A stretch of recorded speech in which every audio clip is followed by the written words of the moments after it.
I found this on the sidewalk. Everything's still in it. I didn't take anything. He held it out with both hands, a 4-year-old's offering, serious and complete. Standing in front of the information desk at Milford Community Center, with the wallet held at arm's length as though the distance between his hands and his body was proof of his intentions. His name was Cove. He had dark eyes and a winter coat with a missing second button, and he had the expression of someone who has done the right thing and wants it to be clearly understood. The woman at the desk looked at the wallet, then at the boy. "Where did you find it, sweetheart?" "By the bench outside," he said. "By the fountain. A man dropped it and walked fast, and I ran, but he was gone." He paused. "I'm hungry, but I didn't take the money." The last sentence arrived with the flat, undecorated honesty of a child who understood exactly what he was saying and why it needed to be said. The woman behind the desk pressed her lips together for a moment. Then she took the wallet gently and told him he had done exactly right. His mother appeared from the hallway behind him. Slightly breathless, Ren Cade, 29 years old, who had been asking about evening programs at the front counter when Cove had slipped out to the fountain area where she'd told him to wait. She arrived to find her son being told he had done exactly right, and she looked at his small face, proud and hungry and entirely serious, and felt something in her chest that had no single name. The wallet belonged to a man named Dashiell Vore, 33 years old, founder and CEO of Vore Development, a commercial real estate firm he had built over 8 years from a small property management practice. He had been at the community center for a site assessment meeting.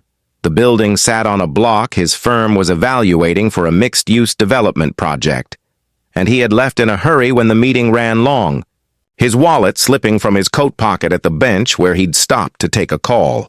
He realized it was gone 20 minutes later, in the parking garage, with the specific cold clarity of loss that arrives when you reach for something and find air. He drove back. The information desk staff had logged it and kept it safely, and they told him a small boy had returned it intact. They told him the boy had said he was hungry, but hadn't taken anything. Dashiell stood at the desk, holding his wallet and read those 2 sentences back to himself. Several times, he asked if the boy and his mother were still in the building. They were in the hallway outside the program rooms.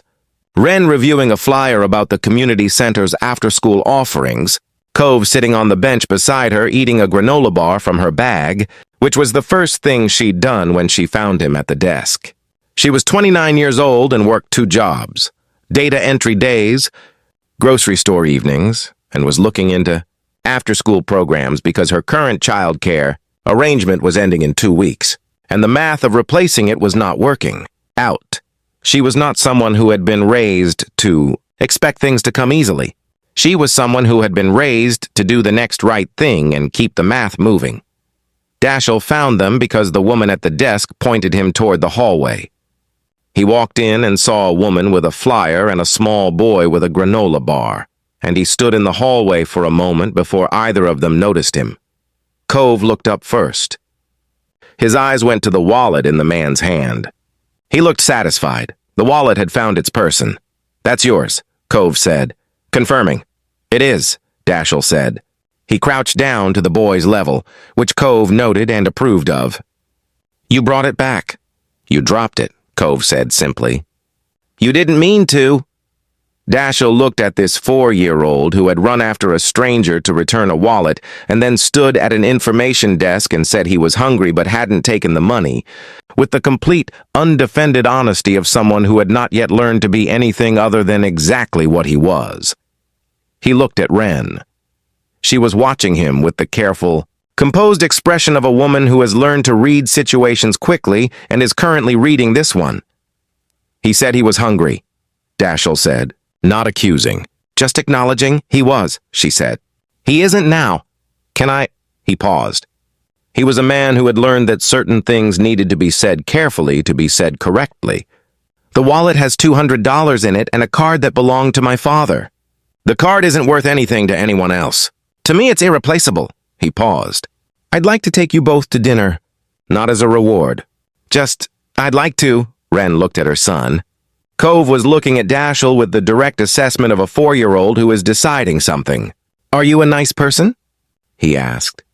Dashiell considered it seriously. "I try to be," he said. "I don't always get it right." Cove nodded.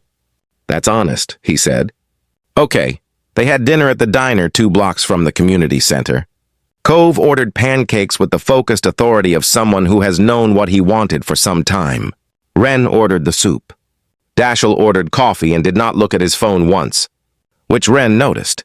They talked about the community center, about the after-school program gap, about what it was like to be 4 years old and understand that returning something that wasn't yours was just the correct next action. Dashiell listened to Cove with the full attention that Wren had learned to recognize as rare. He asked about her work. She told him honestly, 2 jobs, the childcare math, the programs she was looking into. Not as a plea.